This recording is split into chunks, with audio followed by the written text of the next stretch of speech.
ঠিক তেমনই একটা কমেন্টস আমার কোনো এক আপু অর্থাৎ কোনো এক শুভাকাঙ্ক্ষী করেছেন। জনি ছোট করার জন্য বলছি, প্লিজ আপু ওষুধটা দিন। ধন্যবাদ আপু সুন্দর একটা কমেন্টস করার জন্য। দেশের এবং প্রবাসের ভাই বোনদের প্রতি সালাম। আসসালামু আলাইকুম। আমি প্রভাষক ডাক্তার রিক্তা পারভিন, হোমিওপ্যাথি এবং আয়ুর্বেদিক চিকিৎসক। চেম্বার সেবা হোমিও কমপ্লেক্স অ্যান্ড সেবা ডিজিটাল ল্যাব, উপজেলা মডেল মসজিদের পূর্ব পাশে, শিমুলিয়া, মাগুরা। আজকে এমন একটা কমেন্টসের অ্যান্সার করব যে কমেন্টসটা প্রায় প্রত্যেকটা মহিলাই করে থাকে এবং অনেক স্বামীও কমেন্টসটা করে থাকে। মহিলাদের কমেন্টস এমন থাকে যে তার যোনিপথ লুজ হয়ে গেছে, স্বামী স্ত্রীর ভিতরে সম্পর্কের অবনতি হচ্ছে, স্বামী সন্দেহ করছে, এমনকি স্বামী পরকীয়ায় লিপ্ত হচ্ছে, আমাকে ডিভোর্স দেওয়ার হুমকি দেয়, সে আবার বিয়ে করছে ইত্যাদি কমেন্টস এসে থাকে। স্বামীরাও এমন কমেন্ট করে থাকেন যে আমি দেশের বাইরে থাকি, আমার স্ত্রীর যোনিপাত লুজ হলো কি করে, আমি দেশে গেছিলাম, দেশ থেকে যে স্ত্রীর সঙ্গে সহবাস করে সুখ পাইনি, আমি তো সহবাস করিনি, তাহলে যোনিপাত লুজ কি করে হলো, ইত্যাদি সন্দেহমূলক প্রশ্ন করে থাকে। আমাদের অনেকের ধারণা থাকে যে যোনি লুজ হয়ে যায়, অর্থাৎ যোনিপথ লুজ হয়ে যায় অতিরিক্ত সহবাস করলে, অথবা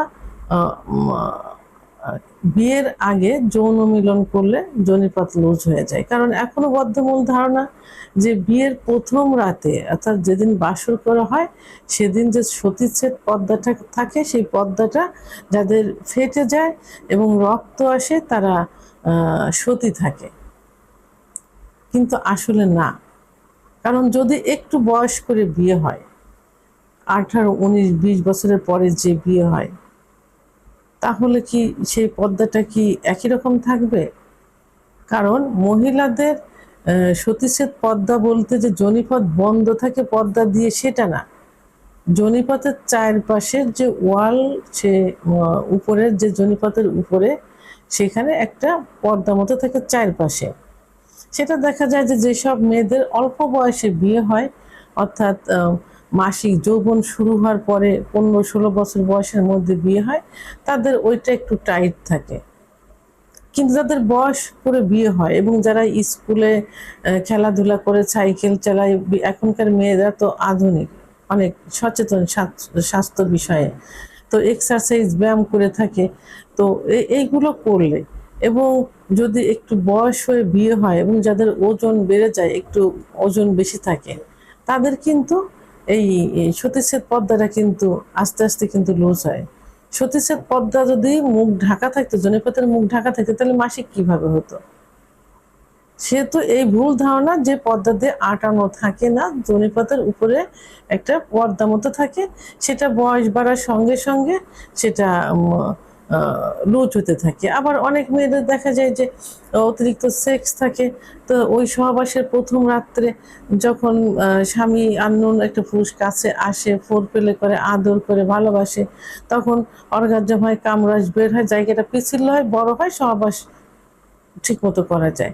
তো সেক্ষেত্রে সতীচ্ছেদ পর্দার কথা তো এখানে আসে না। তো এখন যোনিপথ লুজ যেটা বলছে, যোনিপথ লুজ কিন্তু বিভিন্ন কারণে হয়ে থাকে, বিভিন্ন, সেটা মানে প্রাকৃতিক ক্ষুধা প্রদত্ত। এটা এটা যে সহবাস করলেই যে যোনিপথ লুজ হবে এমন না।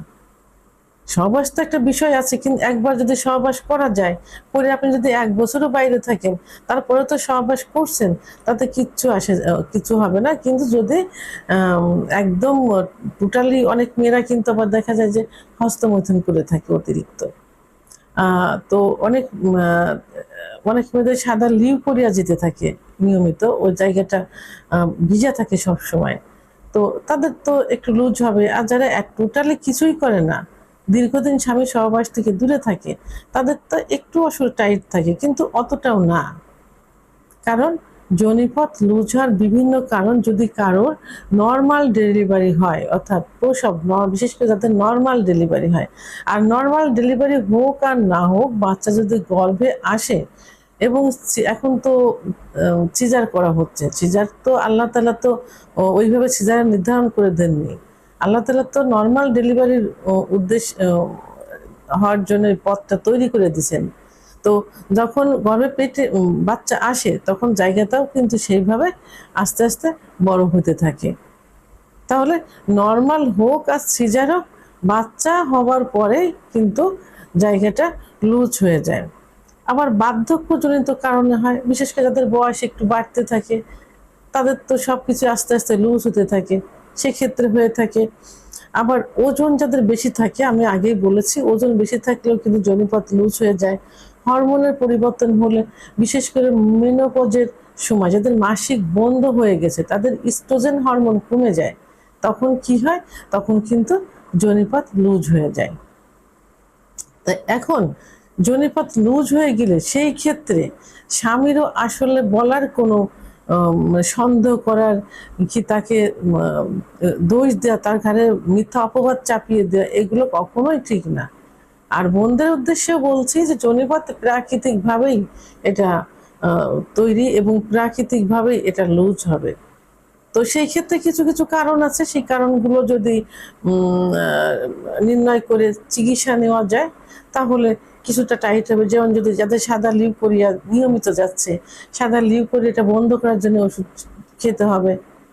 এবং যাদের ইস্ট্রোজেন হরমোন কমে যাওয়ার জন্য এটা হচ্ছে, তাদের সেইভাবে ইস্ট্রোজেন হরমোন বাড়ানোর চিকিৎসা নিতে হবে। বিশেষ করে কেগেল এক্সারসাইজ করতে হবে।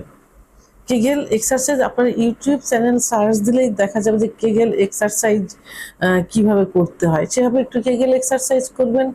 আর আরেকটা এক্সারসাইজ করবেন, সেটা হলো যদি আপনার প্রস্রাব চাপে অথবা টয়লেটের বেগ আসছে, আপনি ওয়াশরুমে যাইতে পারছেন না, তখন যেভাবে একটু চেপে ধরে, এভাবে আপনি কর্মস্থলে থাকেন, অফিসে থাকেন, বসে থাকেন, যখন যখন কোনো প্রস্রাব টয়লেটে যান, তখন ওই 10 সেকেন্ড মতো একবার চেপে ধরবেন, আবার ছেড়ে দেবেন। মানে প্রস্রাবটা চেপে ধরলেন, টয়লেটটা চেপে ধরলেন, আবার ছেড়ে দিলেন। এভাবে কিছু সময় দিনে 3-4 বার যদি আপনার চেয়ারে বসে এটা করতে পারেন, অফিসে আছেন, কোনো কাজে আছেন, তো তখন আপনার এইভাবে চেপে ধরবেন, আবার ছেড়ে দেবেন। মানে পোশাক চেপে ধরলে যেভাবে ধরে, টয়লেট চেপে ধরলে যেভাবে ধরে, ঠিক এইভাবে এই এক্সারসাইজটা করবেন।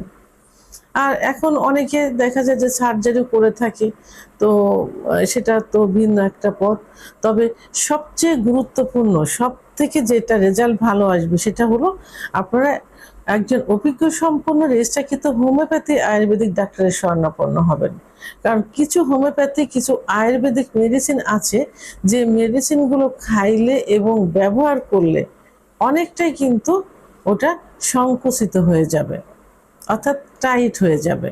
এই জন্য আপনারা অভিজ্ঞ সম্পন্ন একজন ডাক্তারের শরণাপন্ন হতে পারেন। সেক্ষেত্রে যদি আমার চিকিৎসার প্রয়োজন হয়ে থাকে, ভিডিওর স্ক্রিনে লাস্টে 58 নম্বর আমার হোয়াটসঅ্যাপ নাম্বার, আমার সঙ্গে যোগাযোগ করতে পারেন। ইনশাল্লাহ ভালো একটা চিকিৎসা দেওয়ার চেষ্টা করব। ভিডিওটি সম্পর্কে যদি কোনো মতামত থেকে থাকে অবশ্যই কমেন্টের মাধ্যমে জানাবেন। আর ভিডিওটি ভালো লাগলে লাইক, কমেন্ট, সাবস্ক্রাইব করে আমার সঙ্গে থাকুন। আল্লাহ হাফেজ।